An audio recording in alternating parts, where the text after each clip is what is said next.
Chalky plank, education, nothing less. Hello viewers, आज हम start कर रहे हैं एक कोर्स, लैंग्वेज कोर्स, जो कि एक साउंड लैंग्वेज होती है, शॉर्ट हैंड।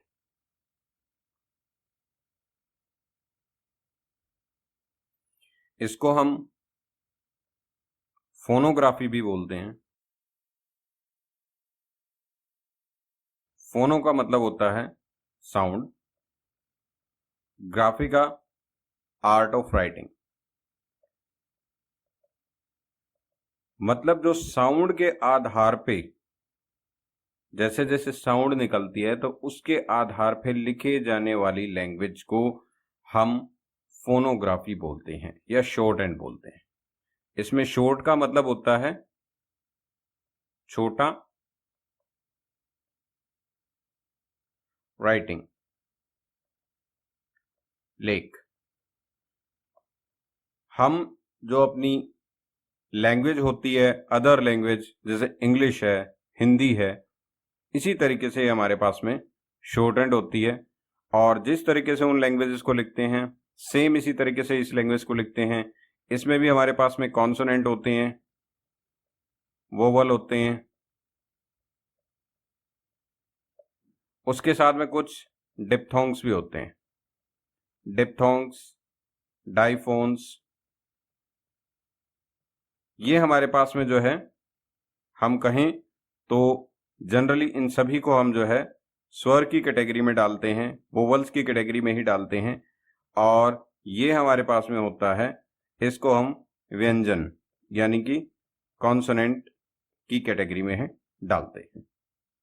अब देख लेते हैं थोड़ा इसकी हिस्ट्री के बारे में कि ये किसने स्टार्ट की, कब स्टार्ट की। शॉर्ट हैंड जो लैंग्वेज है, सर इजाक पिटमैन ने 1837 में स्टार्ट की थी। 1837 यानी कि जो है ये इन्होंने बनाकर दे दी थी। उसके बाद में फर्दर जो है थोड़े बहुत चेंजेस हुए हैं।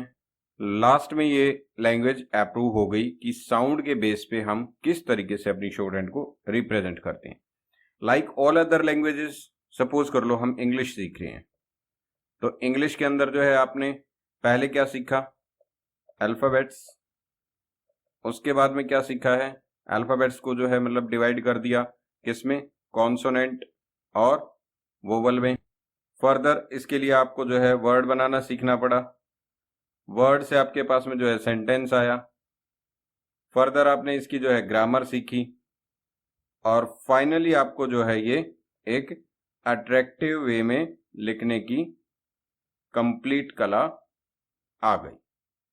शॉर्ट हैंड भी इसी तरीके से है, जैसे इंग्लिश में हमारे पास में अल्फाबेट्स हैं, कॉन्सोनेंट्स हैं, वोवल्स हैं, सेम शॉर्ट हैंड भी एक लैंग्वेज है। इसमें भी हमारे पास में अल्फाबेट्स हैं, बट इसके अल्फाबेट्स को हम कॉन्सोनेंट, वोवल सेपरेट सेपरेट कर देते हैं, जिसको कि हम स्ट्रोक्स बोलते हैं। स्ट्रोक्स बोलते हैं। वोवल्स होते हैं कुछ डॉट, कुछ डैश, इनसे रिप्रेजेंट किए जाते हैं, बट कॉन्सोनेंट हमारे पास में स्ट्रोक से रिप्रेजेंट किए जाते हैं। स्ट्रोक्स, अब देख लेते हैं स्ट्रोक्स क्या होते हैं।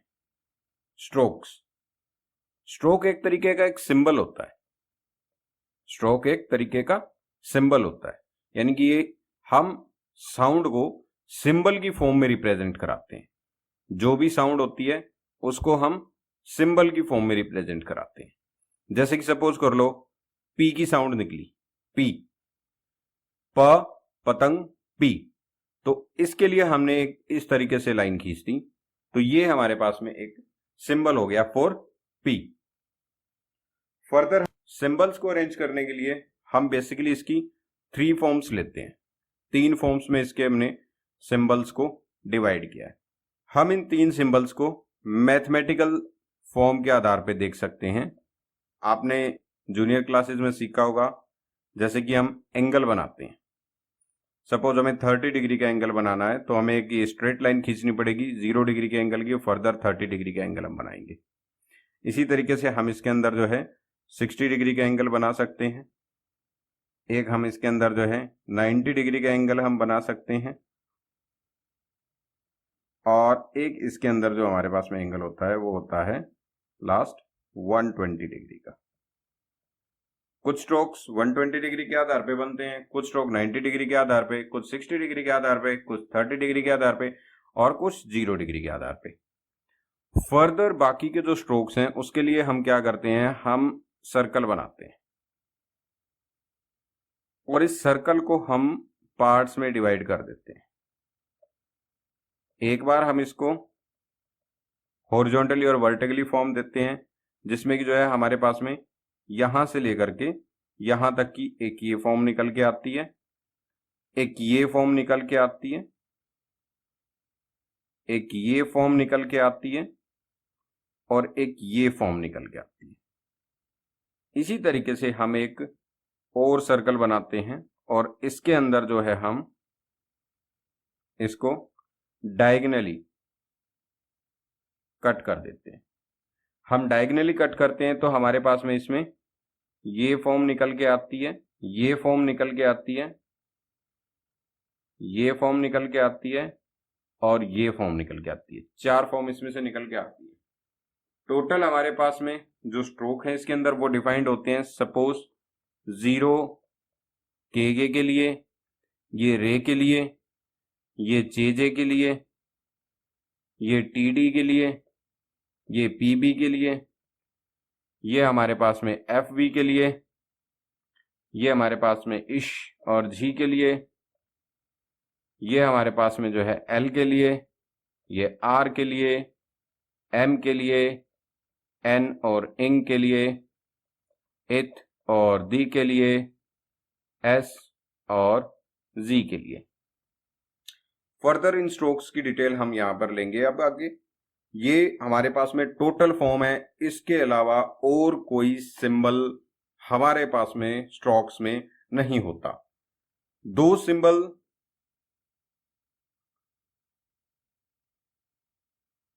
वे, ये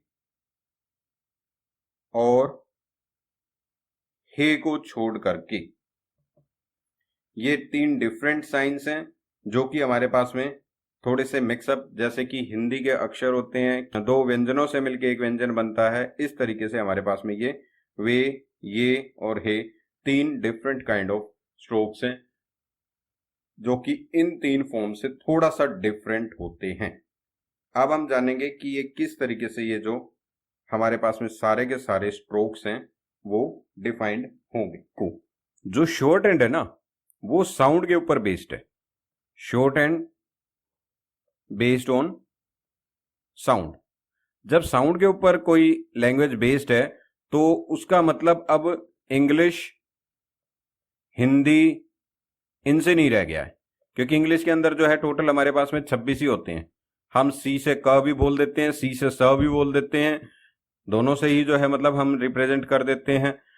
लेकिन यहां पर जो है हमारे पास में साउंड के बेस पे हमने इनको जो है कैरेक्टराइज, फर्स्ट कैरेक्टराइजेशन पार्ट है इनका वो है on the basis of sound. दूसरा जो इनकी डिफरेंशिएशन दी गई है वो है on the basis of moves. तो हम इनको पहले साउंड के बेसिस पे देख लेते हैं। ये जस्ट थ्योरी है जो हम पढ़ रहे हैं अभी, इसको थोड़ा सा जानना बहुत जरूरी है। साउंड के बेसिस के आधार पे हमने इसको टोटल 6 पार्ट्स में कैटेगराइज किया है। फर्स्ट पार्ट इसका एक्सप्लोडेंट होता है। एक्सप्लोडेंट यानी कि कुछ व्यंजन इसके ऐसे हैं, कुछ सिंबल ऐसे हैं, कुछ साउंड ऐसी हैं जो एकदम से आवाज जिनकी एक्सप्लोड होती है, फट के आती है, मतलब एकदम से आवाज आती है, साउंड एट वंस। जैसे कि पी, बी, टी, डी, इस तरीके से हमारे पास में ये चे, जे, के, गे ये होते हैं। सेकेंड हमारे पास में है कॉन्टिन्यूएंट्स। कॉन्टिन्यूएंट्स में इनकी साउंड लगातार आती रहती है, sound continuously comes, like F, V, it, the, S, Z, ish, G। कुछ इसके अंदर नेजल्स भी होते हैं, नेजल्स जिनकी की साउंड नाक से आती है, नाक के द्वारा इनकी आवाज निकलती है। साउंड थ्रू नोज, इसमें एम, एन, इंग तीन होते हैं। फोर्थ में हमारे पास में इसमें होते हैं लिक्विड्स, जिनकी साउंड फ्लो करती है, चलती रहती है। साउंड फ्लोज, जैसे एल, आर, अरे ये दोनों सेम है लेकिन सिंबल दोनों के लिए अलग अलग है। ये भी र की साउंड है, ये भी र की साउंड है, लेकिन सिंबल दोनों के लिए अलग अलग है। फिफ्थ इसके अंदर कॉइल सेंट्स होते हैं। कॉइल सेंट्स हमारे पास में, जैसे हिंदी में हम पढ़ते हैं ना क्षय, त्र्य, जय, ये क्या है? कॉम्बिनेशन है दो व्यंजन का। इसी तरीके से इसमें भी हमारे पास में कॉम्बिनेशन है, कॉम्बिनेशन ऑफ टू साउंड्स, जैसे कि वे, ये, साउंड के बेस के ऊपर। और लास्ट इसके अंदर जो डिफाइंड है वो है एस्पिरेट्स। एस्पिरेट्स जिसमें कि साउंड आती है कॉलिंग की, जैसे हम किसी को बुला रहे हो, इसमें केवल एक ही होता है हे। ये टोटल हमारे पास में साउंड के आधार पे बनने वाले स्ट्रोक्स हैं। ये वही स्ट्रोक्स हैं जो हमने थोड़ी देर पहले फॉर्म के आधार पे देखे थे। अब इनको हम देख लेते हैं कि किस तरीके से ये स्ट्रोक्स बनते हैं।